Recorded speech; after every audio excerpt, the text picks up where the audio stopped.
I mean, what Madhavi just said up to now, it's really, it put us into this self-awareness that there is a change going on, and this change is going on certainly personally for everyone, each one of us, and also collectively, energetically, there is a change going on. Some people have a sensibility of feeling it more than others. However, this is what's happening, and no one is going to stop this. This change is coming, is happening, is in our lives, is in our mind, and we can't just deny it is happening. And there are many names. Some people call it the Great Awakening. Some people call it the shift between a lower dimension to a higher dimension on this planet Earth. That's not so important, the name we give. But actually, it's really a process of self-transformation. And I think more than anything, it's inner transformation. Is a calling for our inner transformation. And it is this inner transformation, energetic inner transformation of each one of us that then will create that collective shift that needs to happen. And whatever needs to happen on this planet will happen quite naturally if we do our inner work. And this is exactly what I want to talk about today. Because effectively, Madhav also used these words, which is survival. We have been on this planet very much into the energy of survival and separation. Both these words have been practically describing very well our condition up to now as humans. And they are both describing a condition that is full of suffering and loneliness and mental sickness, physical sickness, everything, because even the mind and the body can be separate. And it is this separation between our body and our feelings. And even that, many people even now, they have very much difficulty in understanding their own feelings and really coming into awareness and into contact with their own body and their own feelings. Why? Because of this separation, almost like energetic global separation. And this is coming to an end. This is effectively shifting. So what I wanted to explore is, because at the same time, there is a movement, and this movement and change is bringing us into experiencing not anymore just intellectual, but really is bringing us into the experience and the becoming, the being of oneness. Into the becoming and the being that all existence is one thing, which is an incredible, huge shift of consciousness for all of us.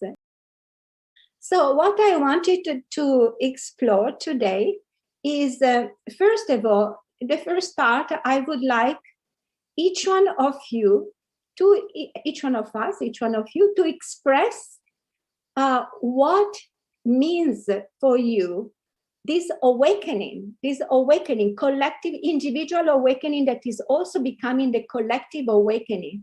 What does it mean for each one of you? I would like somehow if we can do a sharing about that. What does your heart say? And also your mind, why not? Because it's something we feel, but it's also something that we can ideate. We can envision, we can create visions. And from the feelings, we can also create visions for ourselves and also collectively for our world and our society. So just briefly, if we could go into some share, but I don't want to separate now into rooms. We will do that in the second part. So in this part, if we can please just share from your heart and mind what it means for you, awakening.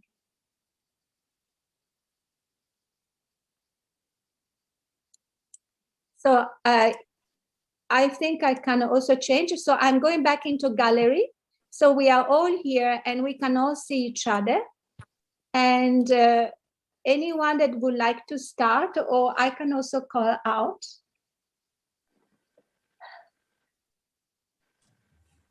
Can I say something, Radha? Yes, sure. Yeah, for me, it's about realizing that there are many layers to my life, to the reality that I live in. There's many layers. And before I sort of saw one layer mainly, or maybe two. And now I think it's shifted to saying, wow, there's many, many layers here, even some way that I never thought about. And part of the awakening is listening to what I'm piercing and understanding, and having a much greater and more holistic outlook. Thank you very much. Thank you very much. If you don't mind, can you just say a little bit more about what do you mean by many layers? Well, the previous speaker talked about understanding your emotional states. That's a layer that previously I was not much tuned into. Now people are sharing all this new stuff and saying, wow, there's a layer of emotion and you can work with it and you can find your way through it. And then yesterday in the conference, someone was speaking about, other planets and other worlds and other agendas. So and rather than trying to say right or wrong, it's for me now about part of the awakening is to say, oh, wow, there's all these pieces in a vast mosaic. And awakening for me is about, making sense of all that and still finding the progressive way to move through it all. Beautiful. Thank you very much. Thank you very much. Who wants to go next, please? Anthony?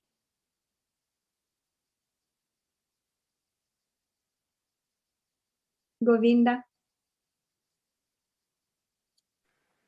Or anyone that is ready. Okay, Govinda, yes. I saw you doing that. I thought you were ready. Yes. Thank you. I think there are many dimensions as Dada describes as layers. But for me at the moment, there's a complexity of roles. One is a potential leadership role that one is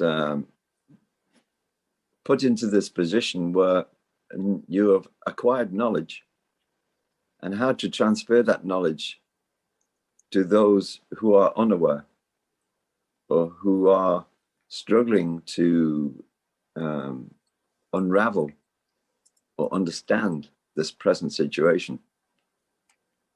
And that also entails examining your own views and your own perceptions of things, and trying to align that with the perceptions of other people in a non-confrontational way. Because I think when I previously suggested remedies for situations I thought were in need of assistance, it backfired. And then one becomes a little bit defensive. Oh, well, I better not do that. And especially with, near and dear people. I mean, for instance, just last week, a niece of mine had to go into hospital. She was rushed into hospital and had a serious operation on her brain. And it reminded me, I mean, I'd always thought of her as very healthy. And I suppose I didn't really take any responsibility for suggesting diet, although I imagine she's thought about diet too. But strangely, her mother had once had to experience her partner getting emphysema. And so in what I thought was a helpful way, I I directed some advice and books and information. And that didn't go down so well. It gave me the reputation within the family as being interfering, or I don't know what the perception was, but it definitely felt distancing. So I think this whole venture of ours, Conscious Earth Alliance, is a way for us all to go through that process of self-searching, seeing how we can help others, how we can modify ourselves to be the agents of change, but not in a sort of a dictatorial way, not in a particularly ego-centered way, but in a mild, loving, and subtle way to try and just inform people how it seems from our side. Okay, that's it. Thank you very much, Govinda. I really feel for you. I really understand what you mean, because I really understand how many times we have been confrontational, and how many times we haven't been able even to be received because of this confrontational aspect. So what you are saying is really that to bring the change even in how we prospect and bring this change forward. Because effectively, I mean, we have a history of violence and wars and whatever else has been happening on this planet, tortures, abuse, all sorts of things. So to really shift into a situation where we are able to say things the way we say things is very important. So how to say things so that it can be received and not in a confrontational way is amazing. So I really get your point. This is actually a very big point that for all of us to work on, for all of us to discuss more and really to find new ways of being received and being able to deliver non-confrontationally. Thank you so much. Anyone else? Vasudeva, you want to go? Hello, Namaskar. For me, awakening has been, first of all, simplification of many things. Because previously, before this cycle started, I think I had a much more complicated view and understanding of what reality is made of. What has now become clear for me is that the world we live in is not something we're getting from somewhere. It is pretty much a dream which we are creating. So all of this drama that we are seeing right now, it's not something which is coming from somewhere outside out there.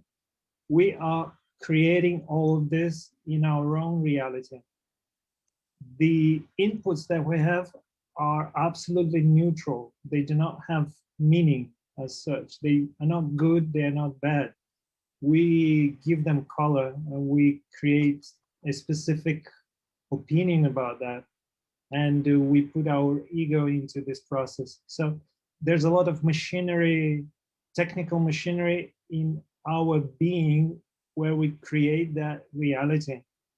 And the biggest step, which I think this crisis is leading us, is to actually push us, in a way maybe a little bit hard and violently, into the realization that it's us who is creating our own reality.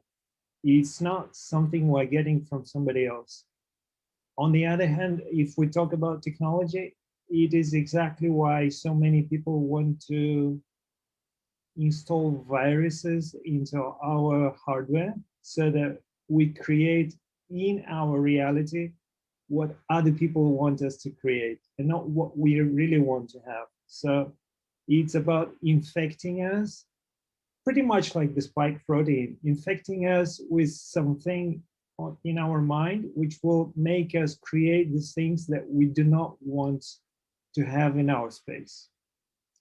So this is the biggest shift for me in terms of the current context, that everything that we're experiencing because we are creating it based on some neutral information which is coming from outside, which doesn't really exist. What does exist is a co-created group reality. So that's how we got the physical universe. This is the universe of agreements, and this is the universe where we do actually agree at a group level, at the planetary level, that the walls are solid and that the streets don't change position too much. So there is a co-created group reality, but we're not getting this from somewhere. It's not that we're getting this program from somewhere. We're actually creating this in our own reality. So Okay. this is the way I see it. Yeah, thank you. Very interesting. I would like to maybe reframe it a bit. I guess that what you mean really is for all of us to take more responsibility for everything. In a way, to see yourself as the creator of your own reality. It makes you fully responsible for what is, and as well as what could be. Because then if you are the creator, you can also change what is. And however, it starts by being fully responsible and having this sense of responsibility, that this is the reason why we are all here. Because being fully responsible is being also aware of what is happening, being aware of what is happening and being able to discuss about it is a way of being fully responsible of our reality. I totally agree, but it is in fact a lot more difficult than it looks like, because we're talking about involuntary machinery. There's a huge factory which is working outside of our own awareness. So we do not have visibility into it, because this is all so-called automatic subconscious level. So normally we do not have access to that part of our hardware. It's pretty much like a operating system. We have some programs, we can pick specific icons and tap them. We have control over there. But when we talk about the actual operating system, we don't really have much control over that. So this is very hard. It's very hard to actually get into that mechanism. I don't know if I completely agree with that. However, yeah, you have this idea. I just want to share one, if you don't mind. It's more than just an idea. It's my experience for over a decade of working with this. It's interesting because just recently, because I had to do 2 PCR tests, one after another one, and I really felt they really tapped something on my pineal gland. It was very difficult to do my 6th lesson, very strangely, actually. It never happened before so clearly. However, I went through it. I think Baba gave us in the practices enough energy and enough strength that we can absolutely go through it. Not only, but if you go through it, and this is one of the reasons why I wanted to come back to Europe. Somehow I had to go through this. I wanted to go through this at an experiential level. If we are able to go through this, what happens is that you become even stronger.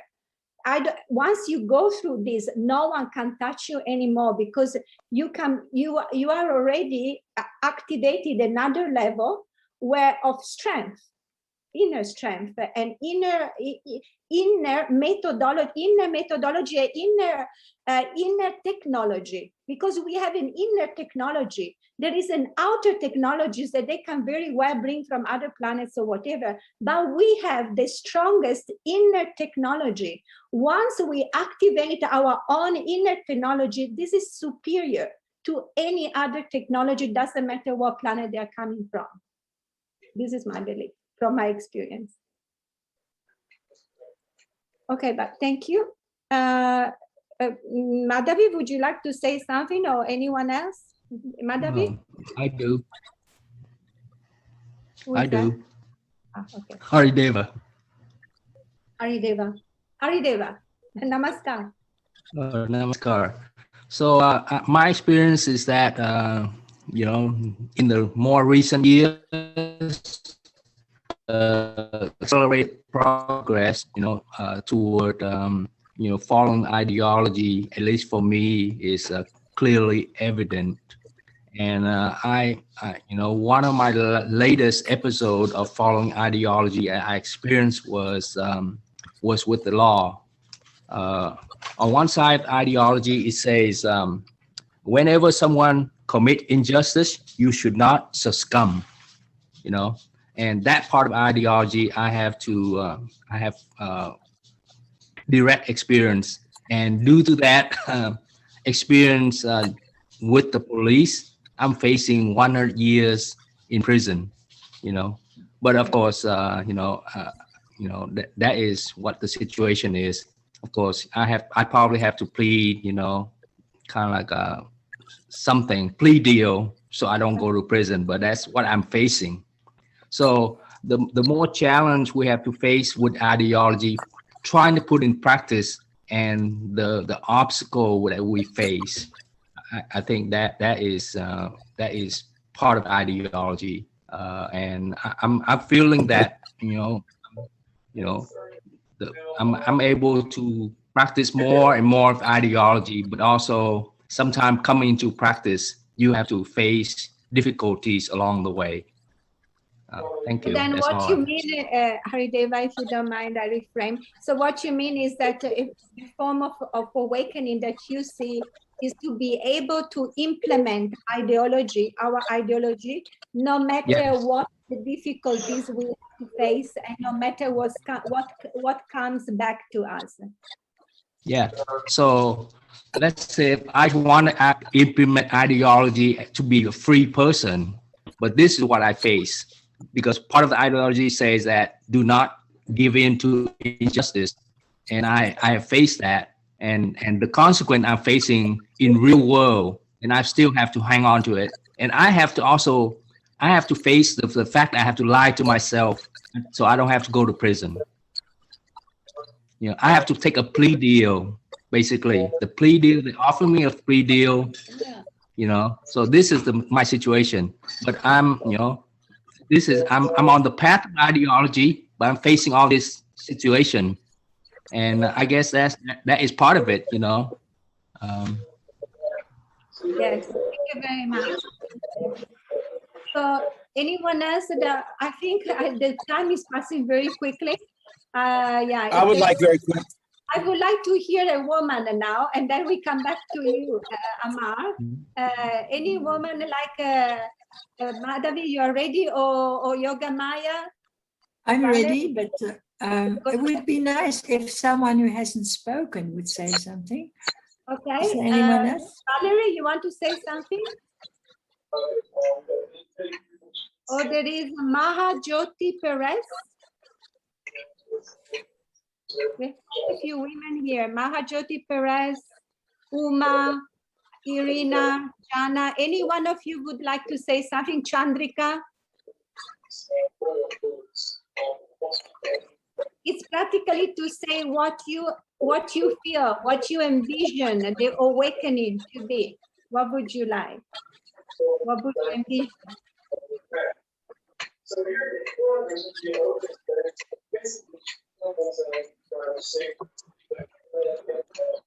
Well, I could say something. Please go ahead. I feel in this changing times because of Corona, you really learn to know the people better, where they're standing and how they're thinking, also by expressing your own worldview and ideology. Then you get more response from other people how they are in life. And I think what we need both on individual and collective level is inspiration and have a alternative for the society how it is now. So I really like this way of talking with each other, networking and sharing ideas. And I hope we can continue this because this is also giving me inspiration to share with others. Thank you so much, Chandrika. Namaskar. Thank you. Yeah, it's really true. COVID-19 wanting to divide us, but actually this is happening. And now we are becoming we get together in different ways as an international community that before we even didn't think about.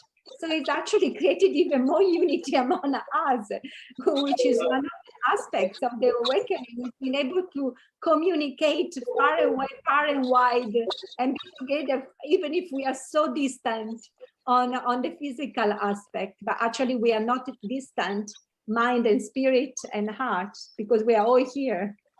So very true. Thank you so much. But I also think on local level, we need to build up this kind of community, because when there's no computer and when there is some disaster or whatever, I mean, when physically we are far away from each other, so we need to strengthen also our local community and friends and so on. And like Jürgen Meyer told me about how the healthcare people and progressive people are uniting in our community, and that's really inspiring also to hear that from others. Beautiful. Thank you. Yes, for sure. Amar, I'm coming back to you. May I just give a reminder that now it is already 13 to 4. We have lost a few minutes at the beginning. We can get them now, but it is really just a few minutes. So just to be aware. Yeah. Amar, you want to go next? You have your hand up.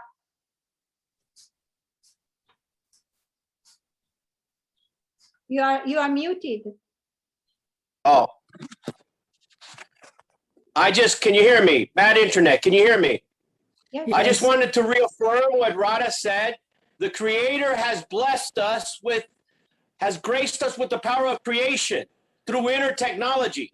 And that inner technology gives us the power to create and to resist and to defend ourselves from all these outside forces. What we need is to access the fuel, and the fuel is in the universal energy field, and we can do anything. And none of this, I would never take a PCR test, but it won't affect us. It will not affect us if we access that force. Yes, thank you. Okay, Radha, could I say something? Yes, please. Thank you, Amar. Yeah. I just, I actually got very stressed in the beginning of this whole COVID thing, not because I started to identify myself with, I enjoyed it for myself, the world became so quiet, no more airplanes roaring and no more traffic. So from that point of view, I was like into a quiet space. But then I started to get triggered when I saw the people that were suffering because of especially the entrepreneurs and the elderlies and the people getting into depression, and I heard about suicides, and then I started to think, why do we need all this suffering?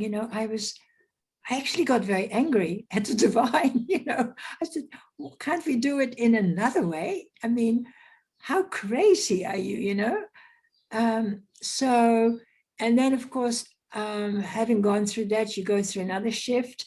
You know, your emotions and your mind keep shifting.